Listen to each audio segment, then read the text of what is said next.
સ્વાધ્યાય 2.3 એનો દાખલા નંબર 8। આ દાખલો થોડોક અટપટો છે અને ઘણી વખત બોર્ડમાં પણ પૂછાયેલો છે અને પહેલી બીજી પરીક્ષામાં પણ તમને પૂછાશે। જોઈએ, n એટલે કે 10 વિદ્યાર્થીઓ, એટલે 10 વિદ્યાર્થી એટલે n બરાબર કેટલા? 10। કોઈ બે વિષયો મેળવેલા ગુણનો ક્રમાંક સહસંબંધાંક એટલે જવાબ આપી રહ્યો છે r બરાબર કેટલા? 0.5। પાછળથી એવી ખબર પડી કે એક વિદ્યાર્થીના ક્રમનો તફાવત 7 હતો, તે ભૂલથી 3 લેવાયો હતો, એટલે આ 7 એ શું છે? એ સાચું છે, 7 એ સાચું છે અને 3 લેવાયો એ શું છે? ખોટું। આવી ગઈ છે આપણી એપ્લિકેશન SS એજ્યુકેશન। આ એપ્લિકેશનને ઇન્સ્ટોલ કરો। હવે થશે એકાઉન્ટ અને સ્ટેટનો દર દૂર, મળશે સંપૂર્ણ પાયાથી શિક્ષણ, બધા જ પ્રશ્નો, બધા જ સ્વાધ્યાય અને બોર્ડમાં પૂછાયેલા દાખલાનો સમાવેશ। વધુ માહિતી માટે SS એજ્યુકેશન એપ્લિકેશનને વિઝિટ કરી શકો છો। હવે સુધારેલ ક્રમાંક સહસંબંધ શોધવાનો છે અને આ શું છે? તફાવત છે, એટલે તફાવતનો વર્ગ આપણે તો લેવાનો, તો આ બંનેનો વર્ગ આપણે કરીને કરવું પડશે। સાચું એ પ્લસ કરીશું અને ખોટાને બાદ કરીશું। ચલો આગળ કરીએ। આપણે પહેલા આપણે ડી સ્ક્વેર તો શોધી કાઢીએ। તો પહેલા આપણે r નું સૂત્ર મૂકવાનું, r બરાબર 1 - 6 સિગ્મા ડી સ્ક્વેર અને છેદમાં n સ્ક્વેર ઓછા 1। આ આપણને આપી દીધું છે 0.5। 1 ઓછા 6 ડી સ્ક્વેર એટલે તો 6 તો છે જ, પણ ડી સ્ક્વેર નથી, n છે 10 અને n નો વર્ગ એટલે 100 ઓછા 1। આખું પદ આ બાજુ લેતા આવીએ તો પણ ચાલે અને આ 0.5 ને પેલી બાજુ લઈ જાય તો પણ ચાલે। જેવું આપણે કરવું હોય એ કરી શકીએ, કોઈ જાતની ગભરાવાની જરૂર નથી। આને આ બાજુ લાવીએ તો પણ ચાલે। જોઈએ આપણે તો આપણે શું કરીશું? 0.5 ને ત્યાં પેલી બાજુ લઈ લે એટલે 6 સિગ્મા ડી સ્ક્વેર અને છેદમાં 10 અને 99। કેમ 99? કેમ કે આ 10 અને 100 માંથી જે 9 આ બાજુ પર આ 1 છે જ અને આ પેલી બાજુ જાય એટલે ઓછા 0.5 થઈ જાય અને આખું પદ ઓછા હતું એટલે આ બાજુ એટલે વત્તા થઈ ગયું। ઓકે, ચલો આગળ ચાલીએ।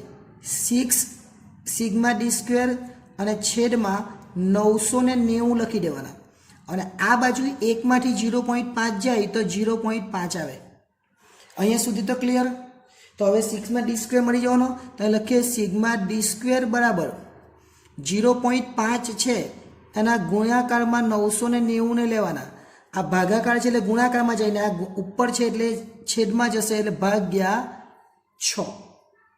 એટલે હવે એકદમ ઇઝી થઈ ગયું। સિગ્મા ડી સ્ક્વેર આપણને મળી જવાનો, સિગ્મા ડી સ્ક્વેર બરાબર બંનેનો ગુણાકાર કરવાનો અને ભાગ્યા 6 કરી દેવાના। બંનેનો ગુણાકાર કરીને ભાગ્યા 6 કરે એટલે આપણને મળશે 82.5 82.5। આ ડી સ્ક્વેર પણ તો આ ખોટું છે, આ કેવો છે? ખોટો છે, એટલે આપણને સુધારેલો ડી સ્ક્વેર શોધવો પડે। એટલે અહીંયા આપણે લખવાનું સુધારેલ સિગ્મા ડી સ્ક્વેર બરાબર સુધારેલ એટલે આ સાચો ખોટો કેટલો છે? 82.5। પછી મેં તમને શું કીધું? સાચું એને પ્લસ કરવાનું ને ખોટું એને બાદ કરવાનું, તો લખવાનું પ્લસ સાચો ડી સ્ક્વેર અને માઇનસ ખોટો ડી સ્ક્વેર। ચલો 82.5 તો બેઠા જ રહેવાના। સાચું કયું? તો સાચું મેં તમને કીધું 7, તો 7 છે સાચું, એનો વર્ગ લખવાનો એટલે 7 નો વર્ગ અને ખોટા કેટલા? તો ખોટા એટલે 3 એટલે 3 નો વર્ગ। તો દાખલો પૂરો। 82.5 7 નો વર્ગ 49 અને 3 નો વર્ગ 9, એટલે આમાંથી જ આપણે 9 બાદ કરીએ તો 40 કહેવાય। એટલે 82.5 વત્તા 40, કેમ? 49 માંથી 9 જાય તો 40 આવે અને 82.5 માં 40 ઉમેરે તો 122.5 એ આપણને શું મળે? સુધારેલ સિગ્મા ડી સ્ક્વેર આ આપણને મળી ગયું। હવે આપણને જે પૂછેલું છે સહસંબંધાંકની સુધારેલી કિંમત એ આપણે શોધી નાખીએ। તો અહીંયા સુધારેલ r એટલે શું? સહસંબંધ। સુધારેલ સહસંબંધ એટલે 1 ઓછા 6d² લખતા ને એની જગ્યાએ શું લખવાનું? સુધારેલ સિગ્મા d² અને છેદમાં n² ઓછા 1. એકની જગ્યા પર 1 જ છે, 6 બરાબર જ છે. સુધારેલની જગ્યાએ કેટલા લખવાના? 122.5 અને n તો આપણને ખબર છે 10 છે.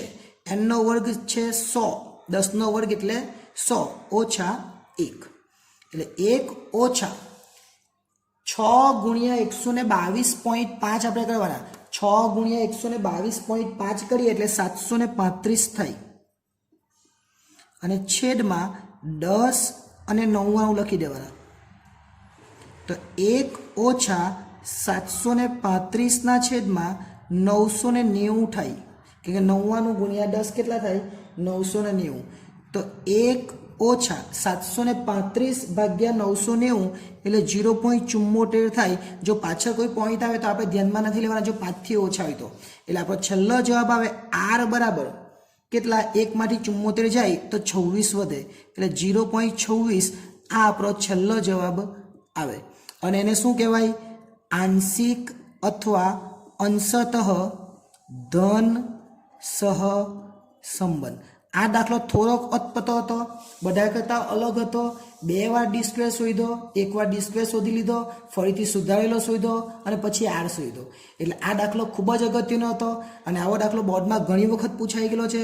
એટલે જો આ દાખલો આવે તો આપણને કામ લાગે. અહીં આપણું સ્વાધ્યાય 2.2 સંપૂર્ણ રીતે પૂરું થાય છે. હવે જો તમે સ્વાધ્યાય 2 પણ શીખવા માંગતા હોય તો આપણી એપ્લિકેશનની અંદરથી તમે એ શીખી શકો છો. એપ્લિકેશનની અંદર બીજા ઉદાહરણ અને સ્વાધ્યાયના દાખલા પણ મૂકવામાં આવશે. જ્યારે યુટ્યુબની અંદર ફક્ત સ્વાધ્યાય 2.1, 2.2 અને 2.3 એમ પોઈન્ટવાળા સ્વાધ્યાય છે એ જ મૂકવામાં આવશે. સંપૂર્ણ સ્વાધ્યાય તમને એપ્લિકેશનમાં જ જોવા મળશે. એટલે સંપૂર્ણ રીતે શીખવું હોય તો એપ્લિકેશનનો લાભ લેવો. આભાર.